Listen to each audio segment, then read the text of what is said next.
Hello everyone, this is Dr. Jitu Singh Rana. Today I will teach you quasi-rent.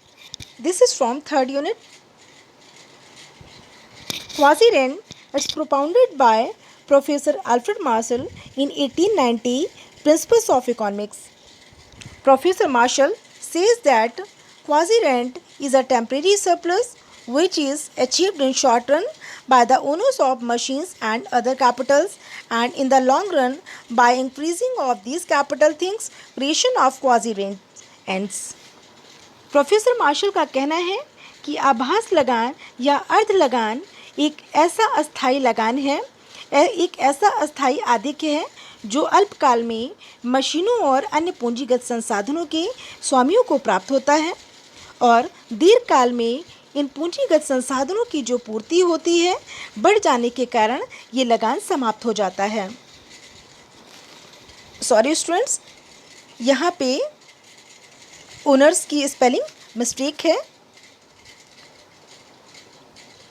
ये होगा, ठीक है, OWNERS होगा। चलिए आगे बढ़ते हैं। क्वाजी रेंट को अब हम फॉर्मुलेट करते हैं। Quasi rent is equal to total revenue minus total variable cost. जो आभास लगान है या अर्ध लगान है, कुल आगम एवं परिवर्तनशील लागतों का अंतर होता है। अब टोटल रेवेन्यू हम कैसे गेन करते हैं?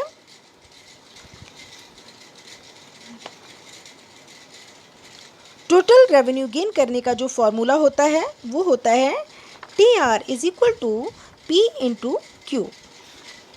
और टोटल वेरिएबल कॉस्ट क्या होते हैं, टोटल फिक्स कॉस्ट क्या होते हैं, इसको हम आगे वाली स्लाइड में एक्सप्लेन करेंगे। चलिए तो क्वाजी रेंट को हम एग्जाम्पल से समझते हैं। मान लीजिए किसी बिल्डिंग का जो रेंट है स्टार्टिंग में 500 होता है। सडन उस बिल्डिंग की जो डिमांड है बढ़ जाने से उस बिल्डिंग का जो रेंट है वो भी बढ़ जाता है और 500 से बढ़कर 800 हो जाता है।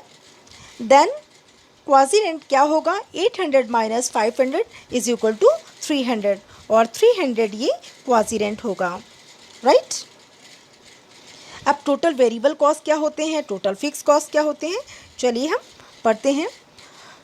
यहाँ पे 2 फैक्टर्स होते हैं, fix factors and variable factors. जो फिक्स फैक्टर्स होते हैं वो शॉर्ट रन से रिलेटेड होते हैं और जो वेरिएबल फैक्टर्स होते हैं वो लॉन्ग रन से रिलेटेड होते हैं।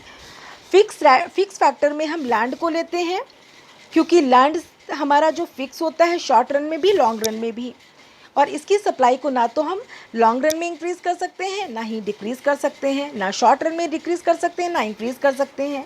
दैट्स वाई हमने फिक्स फैक्टर में लैंड को लिया और लैंड से हमें सरप्लस के रूप में क्या मिलता है? लैंड से हमें सरप्लस के रूप में रेंट मिलता है। दैट्स वाई हमें शॉर्ट रन में फिक्स फैक्टर से क्या मिलता है? रेंट मिलता है। दैट्स वाई हम इसे रेंट फैक्टर भी कंसीडर करते हैं। अब हम बात करते हैं लॉन्ग रन की, आपकी वेरिएबल फैक्टर्स की। वेरिएबल फैक्टर्स जो है वो आपके लॉन्ग रन से रिलेटेड होते हैं और लॉन्ग रन में लैंड को छोड़कर जितने भी फैक्टर्स होते हैं लाइक लेबर, कैपिटल, एंटरप्रेन्योर और बहुत सारे फैक्टर्स होते हैं जिनकी सप्लाई लॉन्ग रन में मैक्सिमम उसको अकॉर्डिंग टू डिमांड हम फुलफ़िल कर सकते हैं, वेरिएबल होती है। दैट्स वाई हमने लैंड को छोड़कर जितने भी फैक्टर्स हैं उन्हें हमने लॉन्ग रन में लिया और इन्हें हम वेरिएबल फैक्टर्स के नाम से जानते हैं। अब जो शॉर्ट रन होता है उसका टाइम पीरियड क्या होता है? शॉर्ट रन का जो टाइम पीरियड होता है वो लेस देन 1 ईयर होता है, जबकि लॉन्ग रन का time period more than 1 year होता है।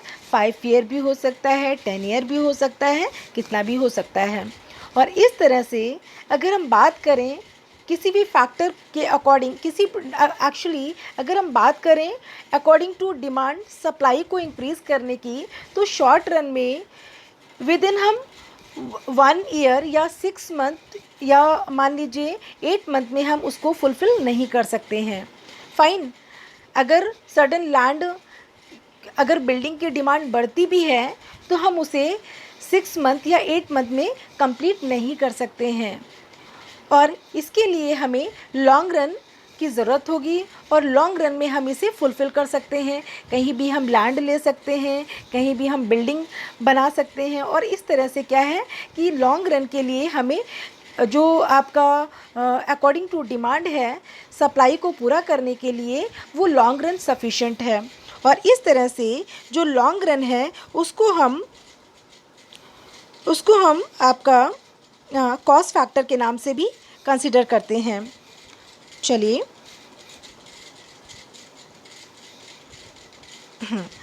हम इसे डायग्राम से एक्सप्लेन करते हैं।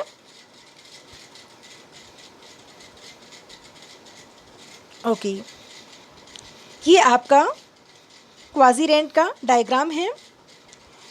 आपका जो एक्स एक्सेस है ये आप एस एस जो है ये शॉर्ट रन का सप्लाई कर्व है और जो आपका पी एल है ये लॉन्ग रन का सप्लाई कर्व है। अल्फ्रेड मार्शल ने शॉर्ट रन सप्लाई कर्व की बात की है और बताया है कि एस एस जो है वो शॉर्ट रन सप्लाई कर्व है जो कि ओ वाई एक्सेस से पैरेलल है और इनइलास्टिक है, मीन्स परफेक्टली इनइलास्टिक है। और ऐसी कंडीशन में क्या होता है कि जो सप्लाई है उसको इंक्रीज़ और डिक्रीज़ नहीं किया जा सकता है। डी डी आपका स्टार्टिंग का इनिशियली डिमांड कर्व है और ओ पी इनिशियली प्राइस है। जब डिमांड डी डी से इंक्रीज़ होकर डी डैश हो जाती है तो प्राइस भी इंक्रीज़ होकर पी डैश हो जाता है। इसका मतलब ये है कि शॉर्ट रन में अकॉर्डिंग टू डिमांड सप्लाई को इंक्रीज़ नहीं किया जा सकता है। दैट्स वाई ऐसी कंडीशन में प्राइस के इंक्रीज़ होने से जो प्रोड्यूसर है उसको सरप्लस गेन होगा और ऐसे सिचुएशन में सरप्लस गेन होगा। जबकि अगर हम लॉन्ग रन की बात करें, पी एल जो है वो लॉन्ग रन सप्लाई कर्व है, ये आपका लॉन्ग रन सप्लाई कर्व है और ये आपका एक्स एक्सेस के पैरेलल है, मीन्स परफेक्टली इलास्टिक है, हॉरिजॉन्टल है। इसका मतलब ये है कि अकॉर्डिंग टू डिमांड सप्लाई को पूरा किया जा सकता है, बट इन लॉन्ग रन में किसी प्रकार का कोई सरप्लस गेन नहीं होगा।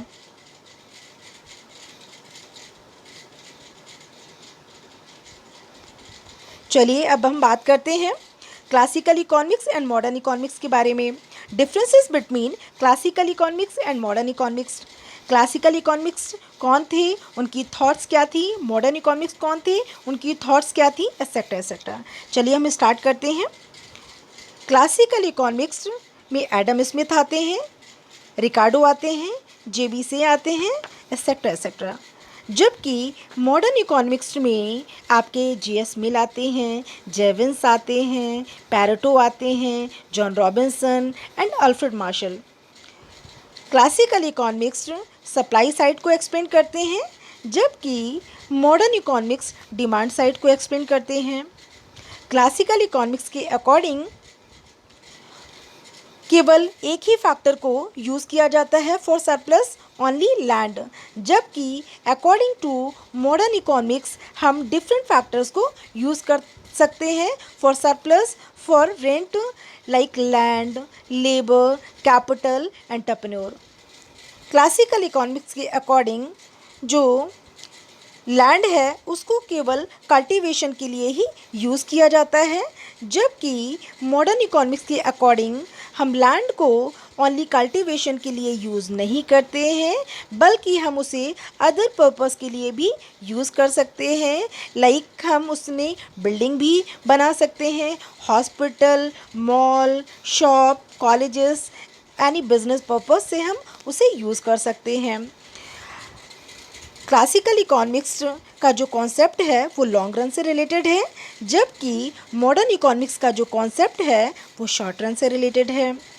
क्लासिकल इकोनॉमिक्स की अगर हम बात करें ओवरऑल जो कंक्लूज़न है, बात करें कि किसकी जो थ्योरी है वो रियलिस्टिक है और किसकी थ्योरी हाइपोथेटिकल है, तो अभी तक हमने इतना पढ़ा उससे यही निकल के आ रहा है कि जो क्लासिकल इकोनॉमिक्स हैं उन्होंने जो भी थ्योरी दी वो हाइपोथेटिकल है, जबकि मॉडर्न इकोनॉमिक्स की थ्योरी रियलिस्टिक है। और इस तरह से आपका ये पूरा चैप्टर फिनिश हुआ। आई होप आप लोगों को समझ में आया होगा। Thank you.